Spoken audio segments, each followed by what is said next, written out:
T Higgins needs to be a Cincinnati Bengal in Yes. 2025. I think we all agree on that. I'm not advocating that he shouldn't, but in the scenario in which he is not a Bengal in 2025, we could start talking about some of those scenarios of, well, what's the second best option for the Bengals? The first best option is T. Higgins is a Bengal. He's a part of the core of Jamar Chase and Joe Burrow and him moving forward. The second best option is why one of the options for putting the tag on him or going to put the tag on him is to give them more time to find a trade suitor to be able to maximize this. One thing we said briefly, and I started looking more into it as the day went on yesterday, and I touched on it on my show once I had more time to look into it. In passing yesterday, Jake, you brought up Terry McLaurin as a potential piece that if you're the Bengals and you call the Washington Commanders, and again, we're not advocating that the Bengals need to trade T. Higgins, so everyone relax. But assuming that they have reached that point where they are looking to move on from T. Higgins and get something in return, there is a move that I actually really, really like, and I think it's probably it makes the most of that scenario. This scenario makes the most sense for what they should do. There was the mock draft that came out last week, and I remember, Jake, I'm kind of surprised that Mel Kiper and some of the ESPN folks had the Washington Commanders going with the Mecca Ibuka out of Ohio State. Not that you can't have too many good wide receivers, but they're also being tied into some other free agent name wide receivers this upcoming offseason as well. So I thought that was interesting that there would be a Mecca Ibuka plus Washington being in on the name of T. Higgins and some other names that are out there to keep an eye on if you're the Commanders. But we said Terry McLaurin is a good trade piece to keep an eye on because I went and looked at it. He is a true number one wide receiver. He has put up 1,000-yard-plus seasons with some bum quarterbacks throwing him the football, by the way. The guy could play wide receiver. We know that. But the most thing about him is how much he gets paid. He's a number one wide receiver that gets just south of $16 million a year. And if you are the Cincinnati Bengals, if you are deciding to move on from T. Higgins, I would contact the Washington Commanders and say, I want Terry McLaurin in a third or Terry McLaurin in something, and you can have T. Higgins.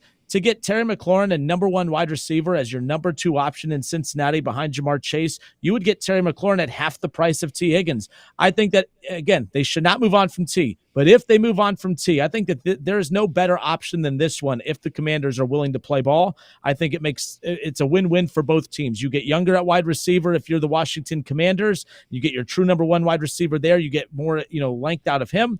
And then if you're the Cincinnati Bengals, you get a true number one wide receiver for your number two option at half the price of T. Higgins. Now you have $15 million additional dollars to go patch some holes on the defense, and you get 2 years of Terry McLaurin. I think it's a win-win for both sides. I really, really like that move if you're the Bengals, if they do decide to move on from T. Higgins. I think if you reach that point of no return that we all hope never comes in Cincinnati this year, where T. Higgins isn't going to sign an extension and he's not going to be a Bengal in 2025, then I would operate in a very similar way to the way the San Francisco 49ers operated this offseason with Brandon Ayuk. I would offer trades to wherever, he can work out a trade to, and those destinations would have to return me a pretty solid wide receiver too. And if they aren't able to do that, then it would have to be a first-round pick plus. And that return starts getting pretty steep. And then hopefully at the 11th to 12th hour, you get an extension done. So that's how I would operate this offseason. But if the Bengals do move off of T. Higgins, I think that's a great way to look. Terry McLaurin would be an awesome fit. The Commanders would like to sync some contracts with Jaden Daniels' rookie deal. You pay T. Higgins a lot of money now on a 3-year, 4-year deal. That lines up perfectly with the last 3 years and 5th-year option of Jaden Daniels' rookie contract. So I think that's the route the Commanders and the Patriots and even the Bears, to an extent, are going to try to go this offseason. And I think all those teams could be interested in T. Higgins on the open market, which obviously he won't hit now. So it comes down to what kind of return can you give the Bengals. And I don't know what the bidding war for T. Higgins is going to be. I think that's the biggest question, because if there is somewhat of a bidding war that happens for him, if a bunch of teams do want to make the trade for him, then maybe a guy like Terry McLaurin is used by a team like the Commanders to push them over the edge, because there's not a lot of teams that would be willing to trade a receiver with the production that Terry McLaurin has. I mean, I'm sure there's some other guys out there that we could throw in the mix for a player-for-player trade for T. Higgins, but that would certainly be interesting, and it would do away with my biggest concern of letting T. Higgins walk, and that's replacing T Higgins. We have so many holes on this team. If you let T Higgins go, you have to draft a wide receiver at 17, or